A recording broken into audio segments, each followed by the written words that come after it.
তো প্রিয় দর্শক সবাইকে নমস্কার, গুড ইভিনিং। আমি উত্তম সিনহা। তো আজকে আপনাদের সামনে আসলাম একটি মিসিং নিখোঁজ সংবাদ নিয়ে।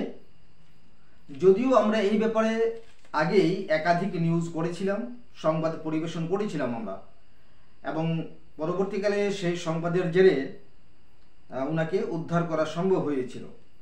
পরবর্তীকালে উনি আবার ওনার স্বামীর সাথে অভিমান করে চলে গেছেন। তো আমার পাশেই যেই মহিলার ছবিটা দেখতে পাচ্ছেন, ওনার নাম হচ্ছে গিয়ে উকারিনীয় মগ চাকমা, বয়স 32। আমি আবার বলছি, ওনার নাম হচ্ছে গিয়ে উকারিনীয় মগ চাকমা, বয়স 32, ডটার অফ ডুয়াংফ্রু মগ, গাবুরছড়া, গুমতি জেলা।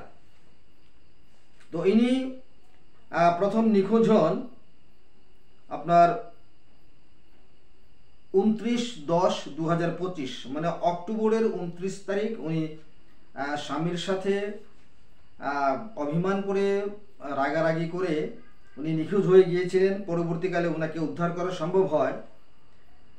তারপরে উনি আবার এই নভেম্বর মাসের 15 তারিখ উনি স্বামীর সাথে গোসা করে, অভিমান করে, রাগারাগি করে আবার নিখোঁজ হয়ে যান। তো ওনার স্বামী আজকে আমাদেরকে ফোন করেছিলেন। উনি বলেন যে উনি খুব দুঃখিত, খুব লজ্জিত। ওনার স্ত্রী ওনার সাথে রাগ করে বাড়ি থেকে চলে গেছেন, অভিমান করে চলে গেছেন। ওনাদের এক শিশু সন্তান আছে। তো উনি আমাদেরকে অনুরোধ করেছেন, অন্তত ছেলের দিকে চেয়ে হলো, সন্তানের দিকে চেয়ে হলো উনি যেন ওনার সব অভিমান, রাগ সব কিছু ভুলে উনি যেন আবার বাড়িতে চলে আসেন। তো এই সংবাদের মাধ্যমে আমরা উকারিনীয় মগ চাকমা দেবীকে অনুরোধ করছি, আপনার স্বামী সত্যি খুব দুঃখিত। উনি আপনাকে আজও সে আগের মতো ভালোবাসেন। উনি আপনাকে নিয়ে আবার সংসার করতে চান। আপনাদের এক সন্তান আছে, যতটুকু আমরা জানলাম আপনাদের স্বামীর মুখ থেকে।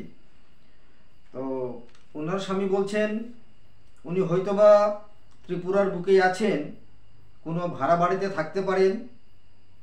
কোনো ভাড়া বাড়িতেও যদি থেকে থাকেন এবং সেই বাড়ির মালিক বা আপনারা জনসাধারণ যারা আছেন, রাজ্যবাসী যারা আছেন, আপনাদের সবার কাছেই ওনার হাজব্যান্ড অনুরোধ করছেন, করজোরে অনুরোধ করছেন, ওনার স্ত্রীর যদি কোনো সন্ধান পাওয়া যায় তো আমরা স্ক্রিনে নাম্বার দিয়ে দিচ্ছি, মোবাইল নাম্বার দিয়ে দিচ্ছি, দুটো আমরা দিয়ে দিচ্ছি।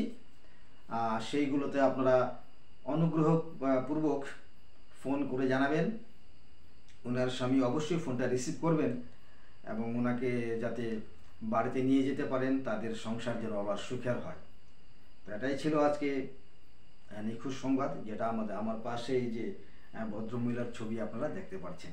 তো এই সংবাদের মাধ্যমে আমরা আবারও উকারিনীয় দেবীকে অনুরোধ করছি, চলে যান বাড়িতে।